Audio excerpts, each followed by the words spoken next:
अध्याय 35 कार्तिक मास महात्म्य। इतनी कथा सुनकर सभी ऋषियों ने कहा, हे सूत जी, अब कृपया हमें तुलसी विवाह की विधि बताइए।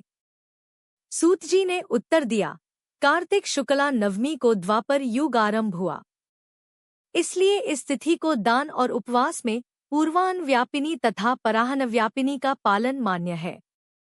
नवमी से एकादशी तक शास्त्रानुसार तुलसी का विवाह करने से कन्यादान का फल प्राप्त होता है।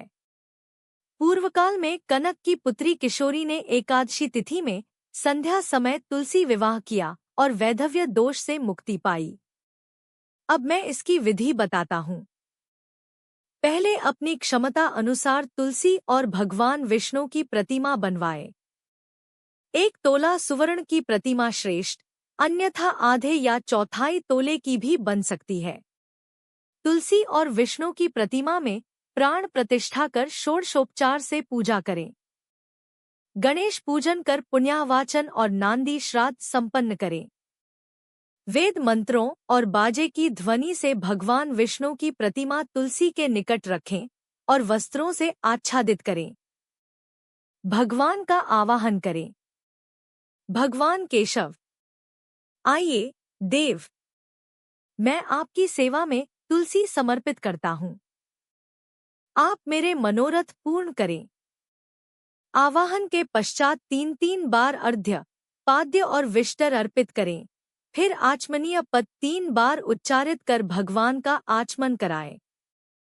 तत्पश्चात कांस्य पात्र में दही, घी और मधु रखकर उसे भगवान को अर्पित करें और कहें, वासुदेव, यह मधु पर ग्रहण कीजिए। फिर हरिद्रालेपन और अभ्यंग करें और गोधूली वेला में तुलसी और विष्णु का पृथक पूजन करें। दोनों को एक दूसरे के सामने रखकर मंगल पाठ करें। जब सूर्य दिखाई दे तब कन्यादान का संकल्प लें। अपने गोत्र और प्रवर सहित आदि 3 पीढ़ियों का उच्चारण करें। भगवान से कहें, त्रिभुवन प्रतिपालक, इस तुलसी दल को विवाह की विधि से ग्रहण करें। इसे मैंने जल, सेवा और पालन पोषण करके अपनी पुत्री की भांति बढ़ाया है। इसे मैं आपकी सेवा में अर्पित करता हूँ। प्रभो, इसे ग्रहण करें। तुलसी का दान कर पूजा और विवाह उत्सव संपन्न करें। सुबह पुनः तुलसी और विष्णु का पूजन करें। अग्नि स्थापना कर द्वादशाक्षर मंत्र से खीर, घी, मधु और तिल मिश्रित हवनीय द्रव्य की 108 आहुति दें। स्विष्टकृत होमक कर पूर्णाहुति दें। आचार्य की पूजा कर विधि पूरी करें। फिर भगवान से प्रार्थना करें, हे प्रभु, आपकी प्रसन्नता के लिए यह व्रत किया। यदि कोई कमी रही हो तो कृपा कर इसे पूर्ण करें। यदि द्वादशी में रेवती का चौथा चरण बीत रहा हो तो पारण न करें। ऐसा करने से व्रत निष्फल हो जाता है।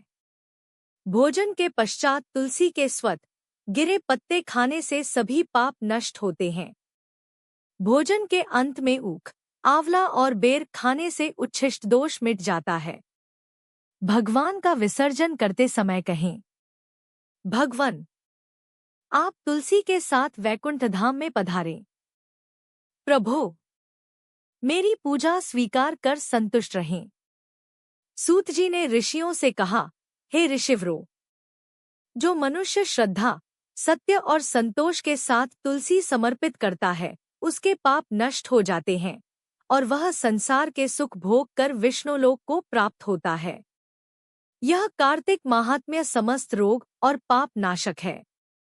इसे भक्तिपूर्वक पढ़ने और सुनने वाले मनुष्य सभी पापों से मुक्त होकर विष्णुलोक को प्राप्त होता है। किंतु जिसकी बुद्धि खोटी हो और श्रद्धाहीन हो, उसे यह महात्म्य नहीं सुनाना चाहिए।